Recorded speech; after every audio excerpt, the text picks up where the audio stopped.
Hello বন্ধুরা, আমি মাফি। প্রতিদিন নতুন নতুন রহস্যময় মাফিয়া, হ্যাকার আর অবহেলার গল্প পেতে আমাদের চ্যানেলটি সাবস্ক্রাইব করে পাশে থাকবেন। কথা না বাড়িয়ে চল। দুপুর 12টার সময় বাড়ি ফিরল হৃদ। বাড়িতে এসেই অনিমা চৌধুরীকে বলল, ছোট মা, হৃদি এসেছে? ভার্সিটিতে গেলাম, পেলাম না। অনিমা চৌধুরী এক গ্লাস ঠান্ডা শরবত হৃদের হাতে দিয়ে বলল, হ্যাঁ, দিদি আজকে অনেক আগে বাড়িতে এসেছে, ক্লাস করেনি বলল। সামনেই নাকি এক্সাম, তাই বলল আশিকের সাথে কম্বাইন স্টাডি করবে। ঘরেই তো গেল, দেখি গিয়ে। Combine study? বের করছে তোর কম্বাইন স্টাডি? আমার কথার অবাধ্য হওয়া? বিড়বিড় করে পড়ল হৃদ। অনিমা চৌধুরী বলল, কিরে, কিছু বলবি? হৃদ সিঁড়ির দিকে এগিয়ে যেতে যেতে বলল, না ছোট মা, তুমি থাকো, আমি দেখছি তোমার মেয়ে কিসের স্টাডি করে। অনিমা চৌধুরী হালকা হেসে বললেন, পাগলগুলো। পড়ার টেবিলে বসে আছে হৃদি আর আশিক। পড়ছে তো না, গল্প করছে সেই কখন থেকে। হৃদি আশিককে বেশ উৎসাহ নিয়ে বলল, দোস্ত, জানিস গতকাল না একটা মেয়েকে দেখেছি, মেয়েটা সে ছিল। ছি দোস্ত, ছি। শাসে কিনা তুই মেয়ে হয়ে মেয়েদের দিকে নজর দিস? হৃদি আশিকের মাথায় হালকা করে থাপ্পড় দিয়ে বলল, বলতে তো দিবি। আশিক মাথায় হাত বুলাতে বুলাতে বলল, বল। মেয়েটা দেখতে অনেক সুন্দর ছিল, ভাবলাম তোর সাথে ভালোই ম্যাচ করবে। আশিক উৎসাহ নিয়ে বলল, ওহ, আগে বলবি তো, তারপরে। কিরে, বলছিস না কেন? দেখ হৃদি, এটা কোনো থ্রিলার মুভি না যে সাসপেন্স ক্রিয়েট করবি। তারপরে কি হলো বল। তারপর আর কি, বললাম আপু তোমার নাম্বারটা দাও না প্লিজ। আশিক মুখে খুশি খুশি ভাব নিয়ে বলল, এরপর নাম্বার এনেছিস? তখনই দেখলাম মেয়েটির হাতে এঙ্গেজমেন্টের রিং পরানো। আশিক বুকে হাত দিয়ে বলল, ইস, মেরা তো দিল তোর দিয়া। আকস্মিক হৃদি আশিকের সামনে বই নিয়ে বলল, দোস্ত, এটা কি হলো রে? আশিক হঠাৎ হৃদির এমন বিহেভ দেখে ফিসফিস করে বলল, কিরে, তোর আবার কি হলো? হৃদি বইয়ের দিকে তাকিয়ে বলল, যা বলছি তাই কর। আরে, এটা প্রথম চ্যাপ্টারের যে সূত্রটা আছে না, ওইটা দিয়ে করতে হবে। হৃদি তখন বুকে হাত দিয়ে হাঁপ ছেড়ে বলল, উফ, বড় বাচ্চা বেঁচে গেলাম। আশিক ভ্রু কুঁচকে বলল, কি হলো ব্যাপারটা? হৃদি করুণ সুরে বলল, দরজায় আমার জম দাঁড়িয়েছিল। আশিক মুখে হাত দিয়ে বলল, কি বলছিস হৃদ ভাইয়া? তবে মনে হয় না বুঝতে পেরেছি যে তুই আর আমি এতক্ষণ গল্প করছিলাম। দোস্ত, আমার কিন্তু মনে হয় না হৃদ ভাইয়া যথেষ্ট চালাক মানুষ। এই তোর ডাক এসে পড়লো বলে। আশিকের কথা শেষ হতেই হৃদির ফোনে মেসেজ টিউন বেজে উঠল। হৃদি কাঁপা হাতে ফোনটা উঠিয়ে দেখল হৃদ মেসেজ করেছে। মাথা গরম হয়ে আছে, সিন ক্রিয়েট করতে না চাইলে 5 মিনিটের ভেতরে ঘরে আসবি। হৃদি কাঁদো কাঁদো চেহারায় ঠোঁট উল্টিয়ে বলল, দোস্ত, আমি আজকে শেষ। কি হয়েছে? কে যে এই কম্বাইন স্টাডি বের করেছিল, তারে যদি এখন সামনে পেতাম কাঁচা চিবিয়ে খেতাম। কেন আবার? ফ্রেন্ডরা একসাথে থাকলে কখনো পড়া হয়? এই যেমন তুই আর আমি কখন থেকে বসে আছি, এখনো কিচ্ছু করা হলো না। এদিকে কথা বলে বলে সবার কথা বলার হক আমরাই কেড়ে নিচ্ছি। তুই না থাকলে এতক্ষণে সব লেখা শেষ হয়ে যেত আমার। এখানে আমার দোষ নেই, নিজেই তো কথা শুরু করিস। হয়েছে, সে যাই হোক, আমার হাতে সময় নেই। তুই সবগুলো নোট লিখে চলে যাস, আমি আসছি। মানে কি এতগুলো আমি কিভাবে লিখব? তুই কোথায় যাচ্ছিস? জমের দুয়ারে দোস্ত। হ্যালো এভরিওয়ান, মোস্ট বেটের সাথে আমার এক্সপিরিয়েন্স সত্যিই অনেক মজার, যা আমাকে নগদ পুরস্কার জেতার সুযোগ করে দিয়েছে। একটা খেলার সবচেয়ে এক্সাইটিং বিষয় হলো প্লিঙ্কো। খেলাটির পুরো ডিটেলস বলে আমি আপনাদের সারপ্রাইজ নষ্ট করতে চাচ্ছি না। ট্রাস্ট মি, এটা হবে আপনাদের জন্য নতুন একটা এক্সপিরিয়েন্স। আপনি যদি একজন গেম লাভার হন, মোস্ট বেট দিচ্ছে এক্সাইটিং সব গেম অফার। মোস্ট বেটই দিচ্ছে খেলায় খেলায় নগদ পুরস্কার জেতার সুযোগ।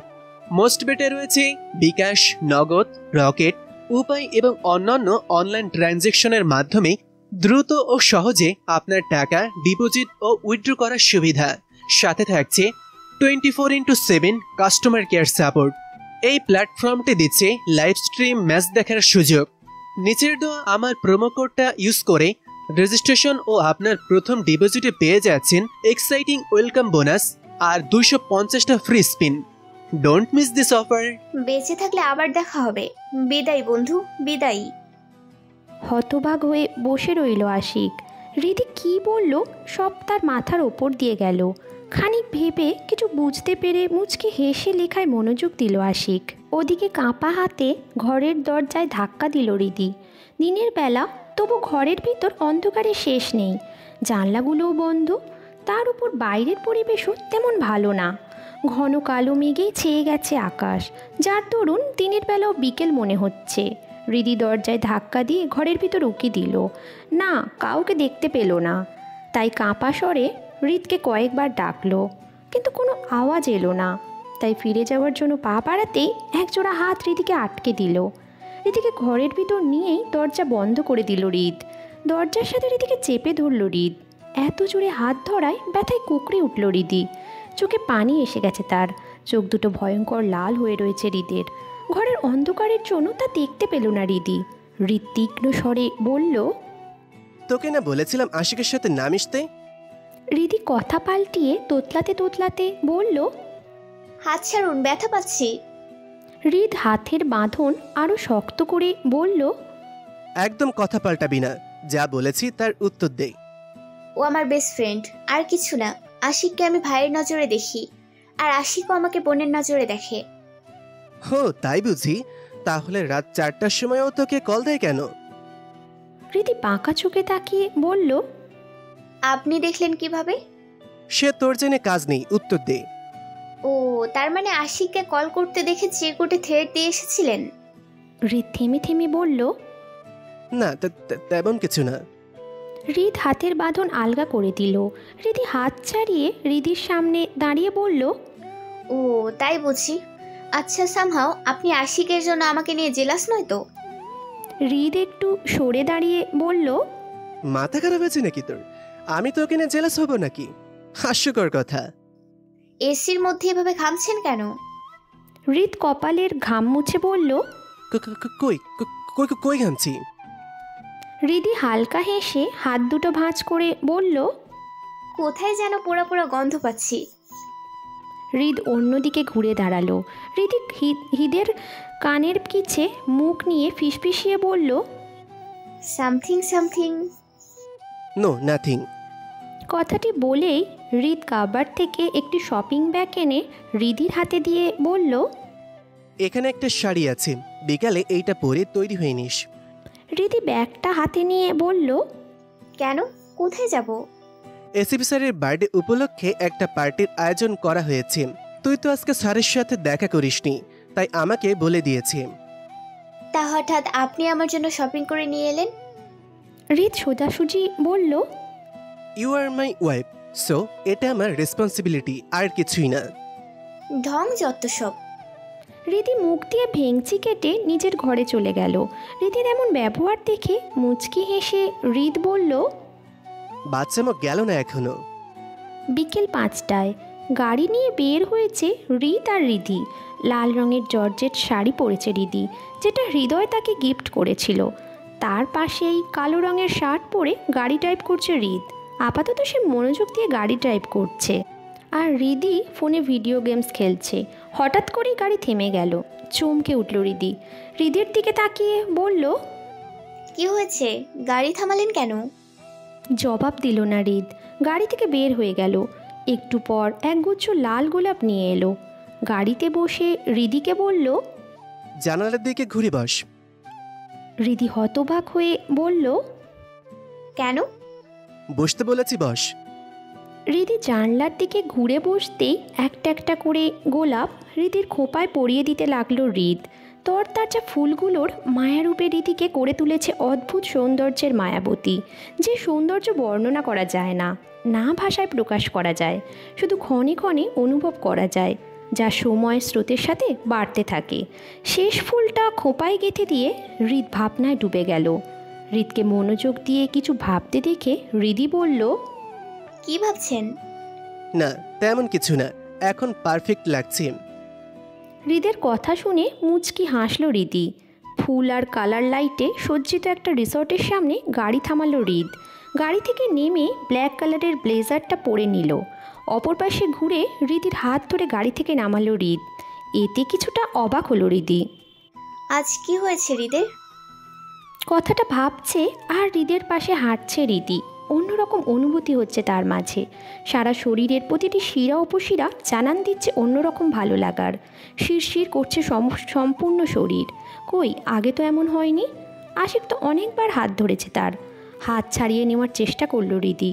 হৃদ ভ্রু কুচকে বিরক্ত হয়ে বলল, হাত মুচড়ামুচড়ি করছিস কেন? হাত ছাড়ুন, আমার কেমন যেন লাগছে।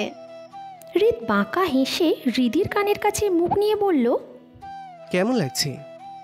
জানি না। জানি না বললে হবে? আমি যে অনুভব করছি তোকেও তো তাই অনুভব করতে হবে, তবেই না আমার অনুভূতির মূল্য রবে। মানে? না কিছু না, চুপচাপ যেভাবে আছিস সেভাবেই চল। হৃদি জানে হৃদ যখন বলেছে হাত ছাড়বে না তার মানে সত্যিই ছাড়বে না। তাই নিরুপায় হয়ে হাঁটতে লাগলো হৃদি। রিসোর্টের ভেতর ঢুকতেই রাহুলের সাথে দেখা হলো হৃদ আর হৃদির। হৃদিকে দেখেই মুখে হাসি ফুটিয়ে রাহুল বলল, রিদি তোমাকে তো আজ লাল পরি লাগছে। তোমাকে দেখলে কেউ বলবেই না তুমি সিআইডি অফিসার। লিটল এক্সেল লাগছে। হৃদিও মুখে মুচকি হাসি ফুটিয়ে বলল, থ্যাঙ্কস ফর কমপ্লিমেন্ট ভাইয়া। পাশ ফিরে হৃদের দিকে তাকিয়ে চমকে গেল রাহুল। ভয় ঢোক গিলল। হৃদ চোখ দিয়েই যেন বলছে, এখানে মেয়ের কি অভাব পড়েছে যে আমার বউকে কমপ্লিমেন্ট দিতে হবে? তখনই উপস্থিত হলো জাবিদ। হৃদির দিকে তাকিয়ে বলল, you are looking so cute Hridi. Hridi কিছু বলবে তার আগেই হৃদ ঝাঁঝালো গলায় বলল, হয়েছে, এখন দুইজন যাও, সিকিউরিটির ব্যাপারটা তাড়াতাড়ি দেখে এসো। দাঁড়িয়ে দাঁড়িয়ে সময় নষ্ট করছো, ইডিয়েট। চোখের পলকেই জান নিয়ে স্থান ত্যাগ করলো রাহুল আর জাবিদ। হৃদ যে ভালোই খেপে গেছে তা নিয়ে যথেষ্ট আন্দাজ করতে পেরেছে তারা। হৃদিকে নিয়ে ওয়াশরুমের দিকে যেতে যেতে বলল, চল তোর কমপ্লিমেন্ট নিয়ে বের করছি। হৃদের দিকে তাকিয়ে বলল, আমি কি করলাম? হৃদির দিকে এমনভাবে তাকালো যেন চোখ দিয়েই জ্বালিয়ে দেবে। হৃদের থেকে দৃষ্টি সরিয়ে নিল হৃদি। হৃদ পকেট থেকে রুমাল বের করে হৃদির ঠোঁটের লিপস্টিক মুছে দিল। হৃদি ফ্যাল ফ্যাল করে হৃদের দিকে তাকিয়ে রইল। কিছুই বুঝতে পারছে না সে। হৃদের পারফিউমের কড়া গন্ধ পাচ্ছে সে। আগে কখনো হৃদের এত কাছে আসেনি হৃদি। কেমন অনুভূতি শূন্য লাগছে হৃদির নিজেকে। তখনই হৃদ বলল, ভেতরে গিয়ে মুখ ধুয়ে আয়, আমি এখানেই আছি। মুখ ধুয়ে আসবো মানে? মুখে যে মেকআপ করেছিস ধুয়ে আয়। কই মেকআপ করেছি? হালকা ফাউন্ডেশন দিয়েছি শুধু। মেয়ে মানুষ আসলেই বেশি কথা বলে, যা বলছি তাই কর। হৃদি সরু চোখে তাকিয়ে বলল, আর পুরুষ মানুষ একটুতে ওভার রিয়েক্ট করে, যত সব। গেলি তুই? রাগেন কেন? যাচ্ছি। ওয়াশরুম থেকে বের হয়ে হৃদকে বলল, আপনার রুমালটা দিন, মুখ মুছবো। কেন, তোর শাড়িতে কি হয়েছে? শাড়ি দিয়ে মোছ।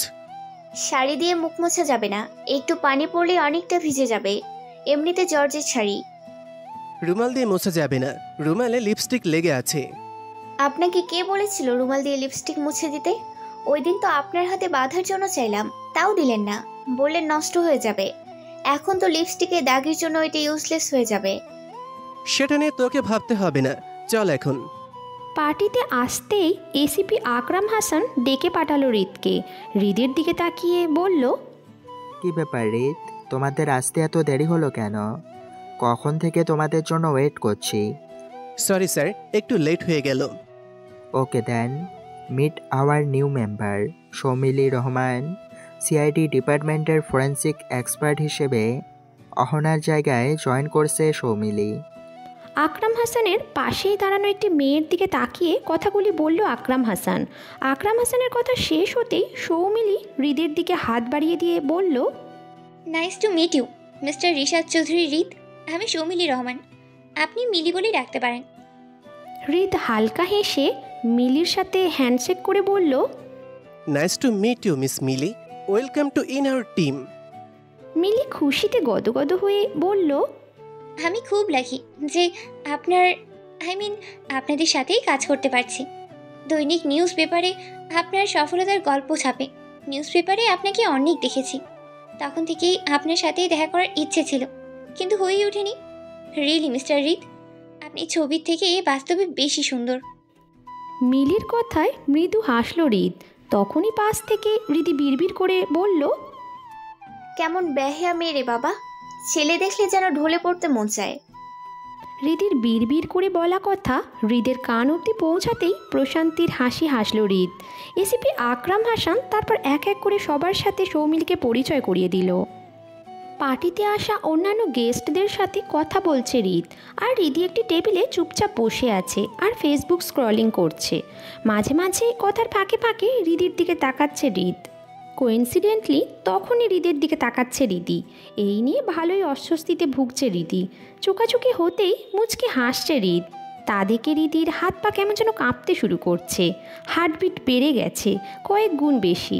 নিঃশ্বাস ঘন হয়ে আসছে, গলা শুকিয়ে আসছে, শরীরের প্রতিটি রক্তকণা আলোড়ন সৃষ্টি করছে। হৃদ মাথা নিচু করে বিড়বিড় করে বলল, আজকে কি হলো আমার? ক্ষণে ক্ষণে নতুন নতুন অনুভূতি জন্ম নিচ্ছে আমার মাঝে, কেমন যেন পাগল পাগল লাগছে। কই, আগে তো এমন লাগেনি। কথাটা বলেই সামনের গ্লাস থেকে ঢকঢক করে পানি খেলো হৃদি। তবুও যেন তৃষ্ণা মিটছে না তার। হঠাৎ মেসেজ টিউন বাজতেই ফোনের দিকে তাকালো হৃদি। হৃদ মেসেজ দিয়েছে, গলা শুকিয়ে আসছে নাকি, আরও পানি পাঠাবো? কোনো রিপ্লাই দিল না হৃদি, চুপচাপ বসে রইল। একটু পরেই মাইক্রোফোনে কেউ বলে উঠল, অ্যাটেনশন প্লিজ, আজকের সন্ধ্যার অনুষ্ঠান এখনই শুরু হচ্ছে, আপনারা আপনাদের জায়গায় গিয়ে বসুন। তারপর এক এক করে চারজন নাম করা সিঙ্গার গান গাইল। শুরু হলো কাপল ডান্স। অনেকেই নাচছে তাদের পার্টনারদের সাথে। হৃদি বসে বসে বোর হচ্ছিল। তখনই দেখতে পেল হৃদ মিলির সাথে ডান্স করছে। হঠাৎ মাথা গরম হয়ে গেল হৃদির। আগুন জ্বলা চোখে হৃদির দিকে তাকাচ্ছে হৃদি, আর হৃদ একটু পর পর হৃদির দিকে তাকিয়ে মুচকি হাসি দিচ্ছে। এতে যেন হৃদির রাগ আরও বেড়ে যাচ্ছে। হৃদির শরীরে যেন কেউ আগুন ধরিয়ে দিয়েছে। হৃদি যে এমন ছটপট করবে তা যেন আগে থেকেই জানতো হৃদ। পাশ দিয়েই জাবিদকে দেখে হৃদি বলল, ভাইয়া আসুন ডান্স করি। জাবিদ হৃদের দিকে এক পলক তাকিয়ে হৃদিকে বলল, আসলে রিদি, আমাকে একটু সিকিউরিটি সিস্টেমের দিকে নজর রাখতে হবে। বুঝতেই পারছো, গণ্যমান্য লোকেরা সব এসেছে। জাবিদ চলে যেতেই টেবিল থেকে ফোনটা হাতে নিয়ে পার্কিং লটের দিকে গেল হৃদি। বড় বড় পা ফেলে গাড়িতে উঠেই গাড়ি স্টার্ট দিল হৃদি। তখনই ধরপড় করে গাড়িতে উঠল হৃদ। হৃদির দিকে সরু চোখে তাকিয়ে বলল, গাড়ি নিয়ে কোথায় যাচ্ছিস? অনুষ্ঠান তো শেষ হয়নি। হৃদি রাগান্বিত স্বরে হৃদের দিকে তাকিয়ে বলল, আমার ভালো লাগছে না, আপনার থাকার হলে থাকুন, না করছে কে? হৃদির কথা শেষ হতেই আকস্মিক গাড়ি থেমে গেল। স্টার্ট দিতে চাইল কিন্তু স্টার্ট হলো না। গাড়ি থেকে নেমে হিল পরা পায়ে গাড়িতে লাথি মারল হৃদি। হৃদ গাড়ি থেকে নেমে হৃদিকে থামিয়ে বলল, গাড়ির আর কি দোষ বল, এটা তো মেকানিজমের, তেল না থাকলে চলবে কিভাবে? হৃদের থেকে নিজেকে ছাড়িয়ে সামনের দিকে হাঁটা ধরল। হৃদির পিছু পিছু যেতে যেতে বলল, কি হয়েছে বলবি তো? খেয়েও তো আসলি না। আপনার খেতে হয়, আপনি খান গিয়ে। তা কি কখনো হয়? বউ রাগ করে বের হয়ে এসেছে, আমি কিভাবে একা থাকি? হৃদের দিকে তাকিয়ে ভেঙচি কেটে বলল, ঢং দেখলে আর বাঁচি না, আপনি কি ছোট্ট বাচ্চা? হৃদ হাত পকেটে গুজে বলল, আমি বাচ্চা না, তবে আমার বউ বাচ্চাদের মতন গাল ফুলাই। হৃদি থেমে গিয়ে হৃদের দিকে তাকিয়ে কোমরে দুই হাত দিয়ে দাঁড়িয়ে বলল, কি আমি বাচ্চাদের মতো গাল ফুলাই? নয়তো কি, যে কেউ দেখলে তাই বলবে। আচ্ছা, তুই আমাকে মিলির সাথে ড্যান্স করতে দেখে রেগে গেলি কেন? সামহাউ সামথিং না তো? হৃদি আবারও হাঁটতে হাঁটতে বলল, নো নাথিং। এই হৃদি, আস্তে হাঁট, পড়ে যাবি তো। হৃদ বলতে না বলতেই পা মচকে ধপ করে পড়ে গেল হৃদি। হৃদ হু হু করে হাসতে শুরু করলো। হৃদির কাছে এসে বলল, কি বলেছিলাম না, শুনলি না তো? গরিবের কথা বাসি হলেও ফলে। নে উঠে আয়। কিন্তু রিদি চুপচাপ গাল ফুলিয়ে বসে রইল, নাড়াচাড়াও করছে না, কথাও বলছে না। হৃদের কোনো সারা শব্দ না পেয়ে রিদিকে কোলে তুলে নিল হৃদ। হৃদ যে এমন কিছু করবে মোটেও আশা করেনি রিধি। ছটপট করতে করতে বলল, কি করছেন কি? ছাড়ুন, আমি হেঁটে যেতে পারবো। সেটা আমি দেখছি। তুই ছটফট না করে চুপচাপ করে থাক, না হলে কোল থেকে ফেলে দেব। কথাটা বলেই হাতের বাঁধন আলগা করে নিল হৃদ। তৎক্ষণাৎ হৃদের গলা জড়িয়ে ধরল রিদি। তা দেখে মুচকি হাসল হৃদ। মেঘের গর্জনে সারাটা দিন কেঁপে কেঁপে উঠছে প্রকৃতি, কিন্তু বৃষ্টি নামেনি। অবশেষে প্রকৃতির অম্লান আবেদন ফেলতে না পেরে ঝুম বৃষ্টিতে মুখরিত হলো চারপাশ। সেই সাথে ভিজে একাকার হয়ে গেল হৃদ আর রিধি। হৃদের বুকের সাথে বিড়ালের বাচ্চার মতো এঁটে আছে রিদি। বর্ষণের ছোট ছোট কণা ছুঁয়ে দিচ্ছে হৃদ আর রিদিকে। মাতাল করা খেলায় মেতে উঠেছে প্রকৃতি। অদ্ভুত এক ভালো লাগা কাজ করছে হৃদের মাঝে, যেন শত জনম এভাবে কেটে গেলেও কোনো আপত্তি নেই তার। বিড়বিড় করে বলল, প্রতিদিন তো বর্ষণ নামে এই আকাশ জুড়ে, আজ কেন ভালো লাগছে খুব নীরবে। স্রোতের টানে ঘর বেঁধেছে তোমার নীড়ে, তোমার বর্ষণ মেঘলা দিনে মনের ঘরে। সামনেই একটি দোকান দেখে সেই দিকে এগিয়ে গেল হৃদ। রিদি এখনও তার বুকে মুখ লুকিয়ে আছে। দোকানে গিয়ে একটি চেয়ারে বসিয়ে দিল রিদিকে। তারপর পা ধরতেই রিদি পা সরিয়ে নিয়ে বলল, কি করছেন কি? হৃদ ধমক দিয়ে বলল, চুপচাপ বসে থাক। তারপর পা ধরে বাম থেকে ডান করে বাঁকিয়ে ধরল। অতঃপর বলল, এখন দেখ হাঁটতে পারিস কিনা। রিদি সোজা হয়ে দাঁড়িয়ে বলল, হ্যাঁ, ব্যথা অনেক কমে গেছে। হৃদের পাশেই দাঁড়িয়ে আছে রিদি। উত্তরে হিমেল হাওয়া বইতে শুরু করেছে। বৃষ্টি এখনও কমতে শুরু করেছে। ভিজে টইটুম্বুর হয়ে গেছে হৃদ আর রিদি। কুকড়িয়ে এক পাশে দাঁড়িয়ে আছে রিদি। নিজের ব্লেজার খুলে রিদিকে পরিয়ে দিল হৃদ। রিদিও না করল না। রাস্তার অপর পাশে একটি ফুচকার স্টল দেখে খুশিতে ভিজে ভিজেই রাস্তার অপর পাশে চলে গেল রিদি। হৃদও রিদিকে ডাকতে ডাকতে রাস্তার অপর পাশে চলে গেল। হৃদ খ্যাপাটে সুরে রেগে গিয়ে বলল, কি হচ্ছে কি রিদি? ভিজে ভিজে আসলে কেন? এমনিতেই অনেক ভিজেছিস, ঠান্ডা লেগে যাবে। তোর কিন্তু একটুতেই ঠান্ডা লেগে যায়। তখনই হাঁচি দিল রিদি। হাসতে হাসতে বলল, আসুন আসুন, ফুচকা খাবো। তুই যা, আমি এইসব আনহেলদি খাবার খাই না। কিসের আনহেলদি? আসুন তো। তুই যা, আমি খাবো না। রিদি মুখটা কাঁদো কাঁদো সুরে বলল, আমি আমার পার্সটা রিসোর্টেই রেখে এসেছি। আমার কাছে এখন 1 টাকাও নেই, তাই আপনাকে বলছি চলুন না প্লিজ। হয়েছে হয়েছে, চল। ভিতরে ঢুকেই একটি চেয়ারে বসেই রিদি বলল, মামা 3 প্লেট ফুচকা দিন তো, আর ঝাল যেন অনেক বেশি হয়। পাশ থেকে হৃদ বলল, 3 প্লেট অর্ডার দিয়েছিস কেন? আমি খাবো না।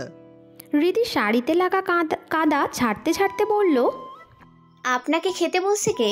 খেতে হলে নিজে অর্ডার দিন। আমি কোন দুঃখে আপনারটা অর্ডার দিব?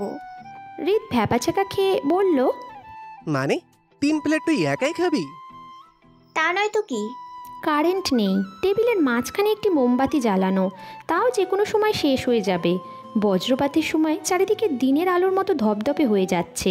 হৃদি এক প্লেটের পর প্লেট ফুচকা খেয়েই চলেছে। বিরক্তি নিয়ে বসে আছে হৃদ। শেষে আর না পেরে বলল, আর কত খাবি? বাড়িতে তো খাওয়ার জন্য যুদ্ধ করেও খাওয়ানো যায় না, আর এইসব খাবার খেয়ে চলেছিস? হৃদি খাওয়া থামিয়ে ভ্রু কুচকে বলল, আপনিও খান, না করছে কে? হৃদ কিছু বলার জন্য মুখ খুলবে তার আগেই একটা ফুচকা হৃদের মুখে ঢুকিয়ে দিল রিদি। ঝালে মুখ পুড়ে যাচ্ছে হৃদের। অথচ এতক্ষণ হৃদিকে দেখে বোঝাই যায়নি যে ফুচকাগুলো এত ঝাল। তাড়াতাড়ি 1 গ্লাস পানি খেয়ে বিল দিয়ে রিদির হাত ধরে হাঁটা ধরল। রিদি হাত ছাড়াতে ছাড়াতে বলল, আরে আরে কি করছেন? আমার খাওয়া তো শেষ হয়নি।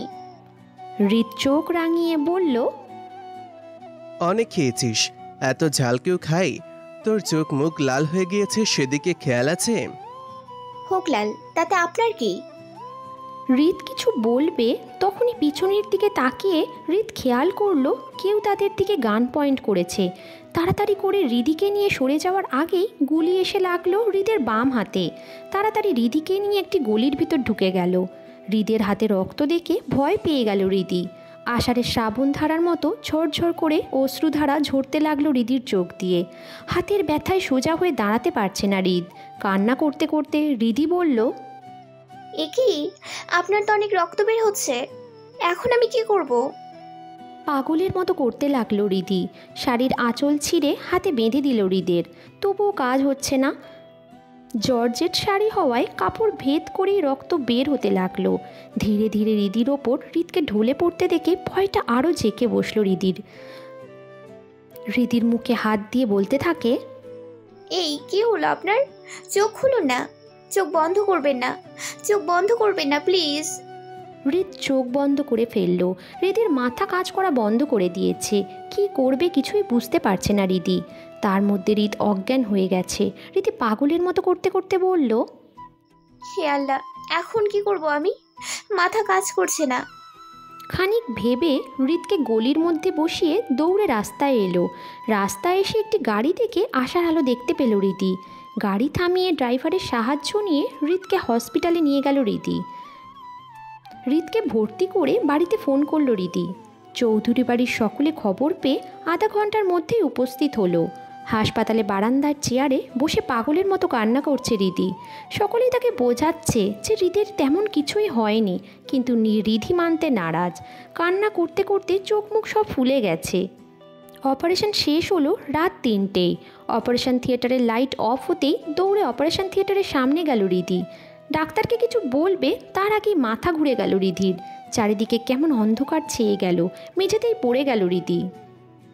পরের দিন বেলা 3টেয় জ্ঞান ফিরল হৃদির। বেডের পাশেই একটি চেয়ারে বসে আছে হৃদ। হৃদকে দেখে ধরফর করে উঠে বসে পড়ল হৃদি। হৃদের দিকে তাকিয়ে বলল, আপনি ঠিক আছেন? জানেন কত ভয় পেয়ে গিয়েছিলাম। হৃদ মুচকি হেসে বলল, আমি একদম ঠিক আছি, জাস্ট হাতে ব্যান্ডেজ করা হয়েছে। কিন্তু তুই আমাকে হসপিটালে ভর্তি করে নিজে ভর্তি হয়ে গেলি। তুই আমার সেবা করবি কি তা না, উল্টে আমি তো সেবা করছি। হৃদি কিছু বুঝতে না পেরে বলল, মানে? গলার স্বর বসে গেছে তার, গলায় ব্যথাও করছে, জ্বর জ্বর লাগছে। তখনই রিশা কেবিনে ঢুকে বলল, মানে হচ্ছে বৃষ্টিতে ভিজে আর কান্না করতে করতে তোর অবস্থাই খারাপ হয়ে গিয়েছিল। যখন ডাক্তার ভাইয়ার অপারেশন করে বের হলো তখনই তুই অজ্ঞান হয়ে গিয়েছিলে। আর ছোট আবু তোকে এই হসপিটালে ভর্তি করায়। ভাইয়ার জ্ঞান তো সকালেই ফিরেছে, কিন্তু তোর অবস্থা খারাপ দেখে দুপুরের দিকে ভাইয়া নিজেই কেবিন ছেড়ে তোর কেবিনে এসে বসে আছে। নে এখন এই খাবারগুলো খেয়ে নে, তারপর মেডিসিন খেতে হবে। হৃদি মুখ ঘুরিয়ে বলল, না আপু, আমি এখন খাবো না, আমার কেমন যেন লাগছে, এখনো মাথা ঘোরাচ্ছে। তাই তো বলছি খাবারগুলো খেয়ে নে, তারপর মেডিসিন খেলেই সুস্থ হয়ে যাবে। আপু মাথা ঘোরাচ্ছে, ঘুমও পাচ্ছে, ভালো লাগছে না, খাবার দেখলে বমি আসছে, তুমি এগুলো নিয়ে যাও। হৃদ তখন বাম হাত দিয়ে হৃদিকে বেডের সাথে হেলান দিয়ে বসালো। হৃদি কিছু বলবে তার আগে হৃদ চোখ রাঙিয়ে তাকালো হৃদির দিকে। তারপর রিশাকে বলল, নে এবার খাইয়ে দে, আমিও দেখি না খেয়ে ঘুমাই কিভাবে। হৃদি অসহায়ের মতো মুখ করে চুপচাপ খেতে লাগলো। হৃদির খাওয়া শেষ হতেই ফোন বেজে ওঠে হৃদের। ফোন কানে দিয়ে বলল, হ্যাঁ জাবিদ, পেয়েছো হারামিটাকে? হ্যাঁ স্যার। ওকে, ওর এমন হাল করো যেন নেক্সট টাইম হৃদের নাম শুনলে যেন ওর আত্মা কেঁপে ওঠে, আর আমার পরিবারের ওপর যেন চোখ তুলে তাকানোর সাহস না পায়। অবশ্যই স্যার। ওকে, রাখছি আমি। সময়ের কাঁটা থেমে থাকে না। নদীর বাধাহীন স্রোতের মতো ঝরে যাওয়া বর্ষণের মতো দায়হীনভাবে নিজের ধারায় অগ্রসর হতে থাকে সময়। ঘড়ির কাঁটার নির্লিপ্ত ক্রমধারায় কেটে গেছে 15 দিন। এখন প্রায় সুস্থ হৃদি দুজনেই। এই কয়দিন বাড়ি থেকেই নিজের কাজ করেছে হৃদ, আর হৃদি তো শুয়ে বসেই সময় কাটিয়েছে। সকাল সকাল হৃদি বলে বাড়ি মাথায় তুলছে হৃদ। এদিকে হৃদির কোনো বার্তাই নেই, সে তো গার্ডেনে কাজ করছিল। তখনই হৃদের এমন ডাক শুনে দৌড়ে বাড়িতে ঢুকলো হৃদি। রিশা হৃদিকে দৌড়ে আসতে দেখে হাসতে হাসতে বলল, যাও যাও, মহারাজ ডাকছে, তাড়াতাড়ি দরবারে হাজির হও, তাহলে আবার মহারাজ রেগে যাবেন। হৃদি মুচকি হাসি দিয়ে দৌড়ে হৃদের ঘরে চলে গেল। হৃদের সামনে দাঁড়িয়ে বলল, কি হলো, এভাবে ডাকছেন কেন? সবাই কি ভাববে? কি ভাবছে? যা খুশি ভাবুক, আমার বউ আমার বাড়ি, ভাবা ভাবির কি আছে? এখন সব কথা বাদ দিয়ে 1 কাপ কফি নিয়ে আয়। 5 মিনিটের ভিতরে কফি নিয়ে হাজির হলো রিদি। হৃদের হাতের কফি ধরে বলল, এই নিন কফি। কফি দিয়েই চলে যেতে নিলে হৃদিকে বলল, আধা ঘন্টা পর রেডি হয়ে থাকিস। আমি আজ তোকে ভার্সিটিতে নিয়ে যাব। আপাতত ফরেন্সিকে বা নিউ কোনো কেসে জড়াতে হবে না তোর। সামনে এক্সাম, পড়ালেখায় মনোযোগ দে। আচ্ছা বলে চলে গেল রিদি। দুপুরবেলা মা, মা। চিৎকার করে নিজের মাকে ডাকছে হৃদ। কণ্ঠে ডাক স্পষ্ট। তখনই ঘর থেকে বের হয়ে এলেন ইরিনা চৌধুরী। ইরিনা চৌধুরী আসতেই হৃদ বলল, মা, আমি এসব কি শুনছি? রিধি নাকি অন্য কোন ছেলের সাথে দেখা করতে গেছে, তোমরা নাকি ওকে পাঠিয়েছ? ইরিনা চৌধুরী ছেলের মাথায় হাত বুলিয়ে দিতে দিতে বলল, মাথা ঠান্ডা করো হৃদ, তোমার বাবাকে তো তুমি চেনো কেমন রাগী। ছেলেটা তোমার বাবারই বিজনেসের এক ক্লায়েন্টের ছেলে। রিধি তার সাথে দেখা করতে গিয়েছে। হৃদ ইরিনা চৌধুরীর হাত সরিয়ে দিতে দিতে বলল, আমি বাচ্চা না মা, আমি জানি ছেলেটা রিধিকে দেখতে এসেছে। আসলে হৃদ? না মা, কোনো এক্সকিউজ না। এটা কোন ধরনের কথা? রিধির তো বিয়ে হয়ে গেছে, বাবা আমার সাথে এই মির্জাফরগিরিটা করতে পারলো? তখনই ইশতিয়াক চৌধুরী বাড়িতে ঢুকতে ঢুকতে বলল, হ্যাঁ পারলাম, কারণ ছেলেটা অনেক ভালো, হৃদির খেয়াল রাখবে, তোমার মতো অবহেলা করবে না। তাছাড়া তোমাকে সেদিন বললাম তুমি বিয়েটা নিয়ে কি সিদ্ধান্ত নিতে চাও, তুমি উত্তর দিলে না। তুমি যখন বিয়েটা মানতে নারাজ, তাহলে হৃদির অন্য কোথাও বিয়ে ঠিক হলে তোমার কি? এক মিনিট, বিয়ে ঠিক হলো কখন? সেটা নিয়ে তোমাকে ভাবতে হবে না, আর হৃদির বিয়ে আমি দিয়েই ছাড়বো। আমিও দেখব তুমি কিভাবে অন্য কোথাও হৃদির বিয়ে দাও। কথাটা বলেই রেগে ধূপধাপ পা ফেলে বাড়ি থেকে বের হয়ে গেল হৃদ। ইরিনা চৌধুরী তখন ইশতিয়াক চৌধুরীকে বলল, দিলে তো ছেলেটাকে না দিয়ে? মাঝে মাঝে একটু রাগাতে হয়, চুল আমার এমনি পাকেনি। কফি শপে বসে আছে হৃদি আর নিবিড়। প্রথমে নিবিড়কে দেখে চমকে গিয়েছিল হৃদি। হৃদিকে দেখে নিবিড় মুচকি হাসি দিয়ে বলল, কি চিনতে পেরেছেন মিস? শপিং মলে দেখা হয়েছিল আমাদের। আপনি একদিন ড্রেস কিনতে গিয়েছিলেন, আর একদিন ফোন। হৃদি তখন বিড়বিড় করে বলল, এ তো দেখছি ব্রনকাইটিসের মতো আমার পিছু লেগেই আছে, পিছু ছাড়ছেই না। বিড়বিড় করে কি বলছেন মিস? এনিওয়ে, আমি নিবিড়, আপনি? আমি অয়নিকা চৌধুরী রিধিমা। আর আমি ঋষাদ চৌধুরী হৃদ। হৃদির পাশে বসতে বসতে কথাটা বলল হৃদ। হৃদকে অসময় এখানে দেখে চমকে গেল হৃদি। ও রিয়েলি? আই থিঙ্ক আপনি সিআইডি ইন্সপেক্টর ঋষাদ চৌধুরী হৃদ। উত্তেজিত হয়ে বলল নিবিড়। ইয়া। তো আপনি এখানে? আপনি হয়তো আমার আর হৃদির স্যারের নেম খেয়াল করেননি। আমি চৌধুরী পরিবারের বড় ছেলে। ও আচ্ছা। কফিতে চুমুক দিয়ে নিবিড় হৃদিকে বলল, রিধি তুমি কিসে পড়ো? হৃদিকে বলতে না দিয়ে হৃদ বলল, ও পড়ে না, খায় আর ঘুমায়। হৃদের কথা শুনে হৃদের দিকে চোখ রাঙিয়ে তাকায় হৃদি। হৃদ তা দেখেও গাছাড়া ভাব নিয়ে বসে রইল। খানিক বাদে নিবিড় আবার বলল, তুমি কি করতে পছন্দ করো রিধি? রিধি রিভলভার দিয়ে অপরাধীদের শুট করতে পছন্দ করে। হৃদের উত্তরের কিছু বুঝল না নিবিড়। পুনরায় জিজ্ঞেস করলো, তুমি ফ্রি টাইমে কোথায় ঘুরতে যাও রিধি? ছদ্মবেশে অপরাধী ধরতে যায় রিধি। হৃদের উত্তর শুনে ভ্যাপাচাকা খেল নিবিড়। কিছুক্ষণ চুপ থেকে বলল, তুমি গান গাইতে পারো? কেন, বাড়িতে কি গানের স্কুল দেবে, আর সেখানে কি ওর গান শেখাতে হবে? নিবিড় ঢোক গিলে হৃদির দিকে তাকিয়ে বলল, ইয়ে মানে রিধি, আমার একটা কাজ পড়ে গেছে, আমি আজ উঠি, হ্যাঁ পরে কথা হবে। উত্তরের অপেক্ষা করলো না নিবিড়, হনহন করে বের হয়ে গেল। নিবিড় চলে যেতেই হৃদিকে নিয়ে টানতে টানতে কফি শপ থেকে বের হলো হৃদ। গাড়িতে বসে এক মনে গাড়ি চালিয়ে যাচ্ছে। গাড়িতে পিনপতন নিরাপত্তা। হৃদি কি বলবে ঠিক বুঝতে পারছে না। তবে হৃদ যে রেগে আছে তা নিয়ে কোনো দ্বিধা নেই। প্রায় 1 ঘন্টা পর এক নির্জন জায়গায় গাড়ি থামালো হৃদ। একটু ভয় পেয়ে হৃদি জিজ্ঞেস করলো, এখানে গাড়ি থামালেন কেন? ভাবছি তোকে মেরে এখানেই গুম করে দেব। হৃদি ঢোক গিলে থেমে থেমে বলল, কিন্তু কেন? কি করেছি আমি? তুই আমাকে না বলে ওই ছেলেটার সাথে দেখা করতে এসেছিস কেন? এখানে বলার কি আছে?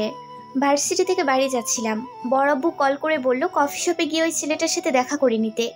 বড় আব্বুর নাকি এক ক্লায়েন্টের ছেলে, তাই আমি আর না করিনি। এক কাপ কফি তো খেতে হবে। কেন জানিস না ওই ছেলে তোকে দেখতে এসেছিল? রিদি আনমনে বলল, ও তাই নাকি? একটু পরে আবার চমকে গিয়ে বলল, কি সত্যি আমাকে দেখতে এসেছিল নাকি? এভাবে তাকিয়ে আছিস কেন? আগে থেকে জানলে সেজেগুজে আসতে নাকি? একদম আজে বাজে কথা বলবেন না। তো তুই আমাকে না বলে এখানে এলি কেন? আপনাকে বলার কি আছে? রিদির কথা শুনে গাড়ির স্টিয়ারিং এক ঘুষি মারল রিদ। প্রচণ্ড রাগ হচ্ছে তার। রিদকে দেখে বোঝাই যাচ্ছে রিদিকে কিছু বলতে পারছে না, বিদায় অন্য জায়গায় রাগ ঝাড়ল। গাড়ি থেকে নেমে বোতল থেকে মাথায় পানি ঢালল রিদ। কেমন পাগল পাগল লাগছে। রিদি শুধু বসে বসে রিদের কাণ্ড দেখছে। একটু পর গাড়িতে এসে বসলো রিদ। হাত দিয়ে রিদির গাল দুটো ধরে বলল, প্লিজ রিদি, তুই কখন আব্বুর কথা শুনে কারোর সাথে দেখা করতে যাবি না। আর যদি যাস তোকে খুন করে ফেলবো। ঠান্ডা মাথায় বললাম, আশা করি আমার কথা নড়চড় হবে না। আর যদি হয় বুঝতেই পারছিস রিদ কি জিনিস। কথাটা বলেই বাড়ির দিকে গাড়ি ঘুরিয়ে নিল রিদ। আর রিদি বিড়বিড় করে বলল, আল্লাহ কি দিয়ে বানাইছে কে? কথায় কথায় খালি জানে থ্রেট দিতে। থ্রেটের একটা গোডাউন। বাড়িতে ঢুকেই ইশতিয়াক চৌধুরীর সামনে পড়ল রিদ। তিনি অগ্নিঝরা চোখে ছেলের দিকে তাকিয়ে আছেন। দেখেই বোঝা যাচ্ছে খুব রেগে আছে, কিন্তু রিদ তার পরোয়া করল না। সিঁড়ির দিকে এগিয়ে যাবে তার আগে ইশতিয়াক চৌধুরী ডেকে পাঠালো রিদকে। তীক্ষ্ণ কণ্ঠে বলল, এসব কোন ধরনের অসভ্যতা রিদ? তুমি কফি শপে নিবিড়কে কি বললে? রিদ সোজা হয়ে দাঁড়িয়ে পেছনে ঘুরে বলল, আমি আবার ওই ছাগলটাকে কি বললাম? মুখ সামলে কথা বলো রিদ। তুমি কফি শপে গিয়েছিলে কেন? কি বলছো আব্বু? আমার 10টা না 5টা না একটা মাত্র বউ, আর তুমি তার বিয়ে ঠিক করেছো? আমি থাকতে কি সেটা হতে পারে? তাছাড়া আমার বউকে যদি চুরি করে নিয়ে যায় তখন কি হইতো? তাই তো গিয়েছিলাম আমার বউকে পাহারা দিতে। রিদের কথায় চৌধুরী বাড়ির সকলেই হাঁ করে তাকিয়ে আছে রিদির দিকে। যে ছেলে 2 দিন আগেও রিদিকে দেখতে পারতো না, সেই আজ এই কথা বলছে। সবার কাছেই কেমন অবিশ্বাস্য লাগছে। রিদের কথা ইশতিয়াক চৌধুরী বলল, কি বউ বউ করছো? তুমি তো রিদিকে বউ হিসেবে মানোই না। তাই কাল আমি রিদির সাথে নিবিড়ের এঙ্গেজমেন্ট ঠিক করেছি। ইশতিয়াক চৌধুরীর কথায় সবাই যেন আকাশ থেকে পড়ল, কিন্তু রিদ মুচকি হেসে বলল, চেষ্টা করে দেখতে পারো, কিন্তু আমার মনে হয় না এঙ্গেজমেন্ট হবে, কারণ আমি হতে দেব না। যদি মান সম্মান খোয়াতে চাও তাহলে চেষ্টা করো। কথাটা বলেই রিদ হনহনিয়ে সিঁড়ি বেয়ে ওপরে চলে গেল রিদ। আর রিদি তো থ মেরে দাঁড়িয়ে আছে, বুঝতে পারছে না কি থেকে কি হয়ে যাচ্ছে। একের পর এক শখ খেয়েই যাচ্ছে। রিদ চলে যেতেই চৌধুরী পরিবারের লোকজন ছেঁকে ধরল ইশতিয়াক চৌধুরীকে। আলোকসজ্জায় সাজানো হয়েছে চৌধুরী বাড়ি। চৌধুরী বাড়ির মেয়ের এঙ্গেজমেন্ট বলে কথা, অবশ্যই জাঁকজমক তো থাকবেই। টেনশানে ঘরে পায়চারি করছে রিদি। একটু পর পর সময় দেখছে। বাড়ির সবাই কেমন যেন অদ্ভুত বিহেভ করছে। এই তো 2 দিন আগেও এরা রিদ আর রিদির বিয়ে টিকিয়ে রাখার কথা বলল, কিন্তু আজ আবার কি হলো কে জানে। সবার মাথা ঘুরে গেল। রিদিরও দেখা নেই সকাল থেকে। এদিকে রিদির কি করা উচিত বুঝতে পারছে না রিদি। একটু আগে পার্লারের লোকজন এসে সাজিয়ে গেছে তাকে। ব্ল্যাক কালার লেহেঙ্গা পরেছে সে, চুলগুলো খোঁপা করা, গলায় একটা পেন্ডেন্ট যেখানে ছোট্ট করে রিদি লেখা। এক হাতে ব্রেসলেট আর এক হাতে ঘড়ি পরেছে সে। হঠাৎ করেই ব্যালকনিতে কিছু পড়ার আওয়াজে চমকে উঠল রিদি। হালকা পায়ে এগিয়ে গেল সেদিকে। তখনই ব্যালকনির দরজা খুলে ভিতরে ঢুকল রিদ। রিদির দিকে তাকিয়ে অবাক হয়ে বলল, এ কি আপনি এখানে? আর এভাবে কেন? সকাল থেকে দেখা নেই আপনার। কোথায় গিয়েছিলেন আপনি? রিদ রিদিকে একটু দেখে বলল, বাহ, সাজগোজ তো দেখছি কমপ্লিট। তা নতুন করে বিয়ে করার শখ জাগছে নাকি? রিদি মেঝের দিকে তাকিয়ে বলল, আমি কি করব বলুন তো? সবাই কেমন অদ্ভুত বিহেভ করছে। মা এসে বলল তৈরি হয়ে নিতে। আর তুই চুপচাপ এঙ্গেজমেন্টের জন্য তৈরি হয়ে নিলি? তো কি করব? সবাই একটু পর পর এসে বলছে তাড়াতাড়ি রেডি হতে। কেন? এমনিতেই তো মুখে কথার খই ফোটে, তাহলে আজ কি হয়েছে? কোনো কথা বলল না রিদি। পায়ের আঙুল দিয়ে মেঝেতে আঁকিবুকি কাটছে সে। আসলেই সে বুঝতে পারছে না কি করবে, তাই এরকম করছে। রিদির হাত ধরে টেনে বলল, চল আমার সাথে। রিদি প্রশ্নোত্তর চোখে চেয়ে বলল, কোথায়? কেন, ওই ছেলের দেওয়া আংটি পড়তে চাস নাকি? আঙুল একদম ভেঙে দেব, এখন এখান থেকে চলে যাবি। কিন্তু কোথায়? যেখানে আমি নিয়ে যাব। এখন বেশি কথা না বলে চল। রিদিকে নিয়ে ব্যালকনির পাইপ বেয়ে নেমে রাস্তায় আসলো রিদ। বিড়বিড় করে বলল, কি কপাল আমার, সবাই প্রেম করে গার্লফ্রেন্ড নিয়ে পালায়, আর আমি আমার বিয়ে করা বউ নিয়ে পালাচ্ছি, তাও আবার আমার বাড়ির লোক থেকে। লেহেঙ্গা হালকা ওপরে উঠিয়ে হৃদের সাথে দৌড়াচ্ছে রিদি। হঠাৎ থেমে গিয়ে হাঁপাতে হাঁপাতে বলল, আমি আর দৌড়াতে পারবো না। এই ভারী লেহেঙ্গা পরে কি দৌড়ানো যায়? হৃদও থেমে গিয়ে বলল, ওকে দাঁড়া, আমি একটা ব্যবস্থা করছি। চৌধুরী বাড়িতে সবাই ব্যস্ত, একটার পর একটা কাজ করেই যাচ্ছে সবাই। হুট করে পার্টির আয়োজন করতে গিয়ে হিমশিম খাচ্ছে সবাই। রাত 8টার সময় নিবিড় আর তার বাবা উপস্থিত হলো চৌধুরী বাড়িতে। ইশতিয়াক চৌধুরী নিবিড়ের বাবা আজাদ খানের সাথে হ্যান্ডশেক করে বলল, আসতে কোনো অসুবিধা হয়নি তো মিস্টার আজাদ? কিসের অসুবিধা? কোনো অসুবিধা হয়নি মিস্টার ইশতিয়াক চৌধুরী। আসুন ভিতরে এসে বসুন। তাহলে অনুষ্ঠান শুরু করা যাক, এমনিতেই অনেক লেট হয়ে গেছে। হ্যাঁ নিশ্চয়ই, আপনাদের জন্যই অপেক্ষা করছিলাম। এখন আপনারা এসে গেছেন তো অনুষ্ঠান শুরু করাই যাক। আজাদ খানের সাথে কথা বলছিল ইশতিয়াক চৌধুরী। তখন রিশা এসে ইশতিয়াক চৌধুরীকে বলল, আবু, রিদি ঘরে নেই। রিশার কথায় মুচকি হাসলো ইশতিয়াক চৌধুরী। তারপর রিশাকে বলল, তুমি এখন যাও, আমি দেখছি। রিশা চলে যেতেই মেসেজ টিউন বেজে উঠল ইশতিয়াক চৌধুরীর ফোনে। মেসেজ ওপেন করতেই দেখতে পেল, আব্বু, তোমাকে বলেছিলাম পার্টির আয়োজন না করতে, তুমি শুনলে না। এখন দেখো তুমি তোমার মান সম্মান কিভাবে বাঁচাবে। আমি তো বউ নিয়ে চললাম, চিন্তার কোনো কারণ নেই। পার্টি শেষ হলেই চলে আসবো, অযথা খুঁজে সময় নষ্ট করো না, খুঁজে পাবে না। প্রায় 30 মিনিট ধরে হাইওয়েতে দাঁড়িয়ে আছে রিদ আর রিদি। এদিকে জাবিদের আসার কোনো নামগন্ধই নেই। বিরক্তিতে বারবার কপাল কুঁচকে নিচ্ছে রিদ। পাশে লেহেঙ্গায় ভার বইতে না পেরে রাস্তার পাশেই গাছের নিচে বসে আছে রিদি। রিদ ফোনটা বের করে জাবিদকে কল করবে, এমন সময় বাইক নিয়ে হাজির হলো জাবিদ। সারাদিনের ক্লান্তি শেষে মাত্রই ঘুমিয়েছিল জাবিদ। তখনই রিদের ফোন পেয়ে কোনো রকমে ঘুম থেকে উঠে এসেছে। হাই তুলতে তুলতে জাবিদ বলল, এই নীল স্যার, আসলে বাইকটা ম্যানেজ করতে গিয়ে দেরি হয়ে গিয়েছে। ওকে, নো প্রবলেম, তুমি রিক্সা নিয়ে বাড়ি চলে যাও। তারপর রিদকে সালাম দিয়ে বাড়ির উদ্দেশ্যে চলে গেল জাবিদ। বাইক স্টার্ট দিতে দিতে রিদিকে বলল, এখানে বসে থাকবি নাকি যাবি? রিদি বিরক্তি নিয়ে উঠে বসলো বাইকে। ব্যস্ত ঢাকা শহর, এখনও অনেক গাড়ি ছুটে চলেছে নিজ গন্তব্যের উদ্দেশ্যে। তবে দিনের বেলার মতো এত যানজট নেই বললেই চলে। প্রথমে বিরক্ত লাগলেও এখন বেশ ভালোই লাগছে রিদির। কেমন ঠান্ডা বাতাস ছুঁয়ে যাচ্ছে তাকে, পাখির মতো ডানা মেলে চলেছে যেন। প্রায় আধা ঘন্টা পর একটা অ্যাপার্টমেন্টের সামনে গাড়ি থামালো রিদ। তারপর রিদির হাত ধরে ভিতরে ঢুকতে লাগলো। বিল্ডিংয়ের ছাদে এসে থামলো রিদ। ছাদটা সুন্দর করে সাজানো। জায়গাটা প্রথমেই চিনতে পারেনি রিদি। চারিদিকে ঘুরে খানিক বাদে বুঝলো এটা কোনো রেস্টুরেন্টের ছাদ। রিদি যখন চারিদিকে ঘুরে ঘুরে দেখছিল, এমন সময় রিদিকে ডেকে উঠল।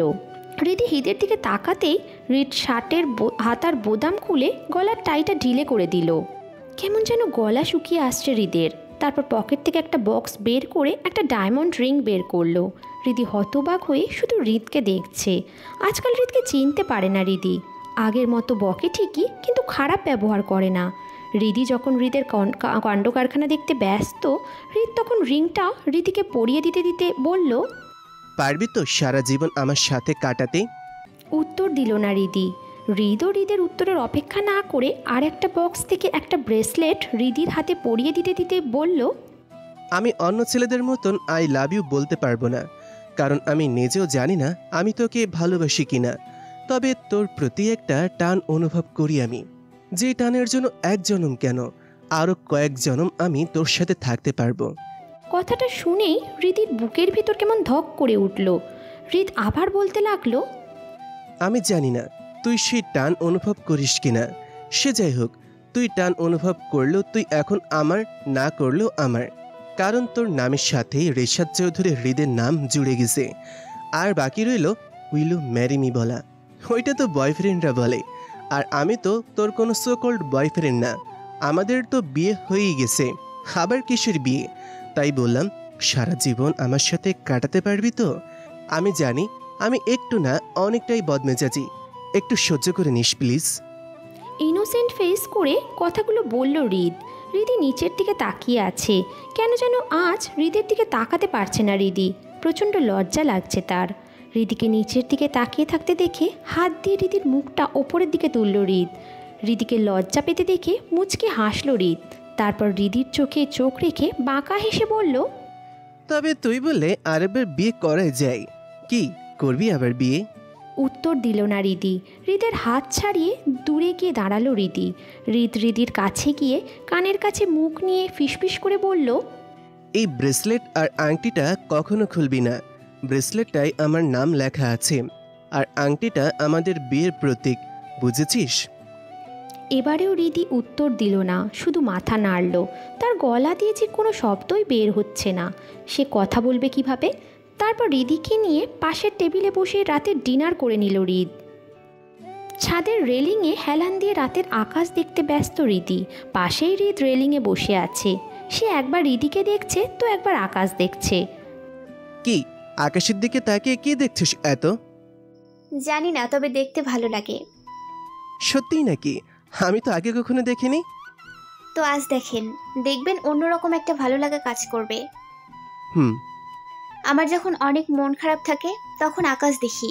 আকাশের হাহাকারের তুলনায় আমার কষ্টটা অনেক কম লাগে।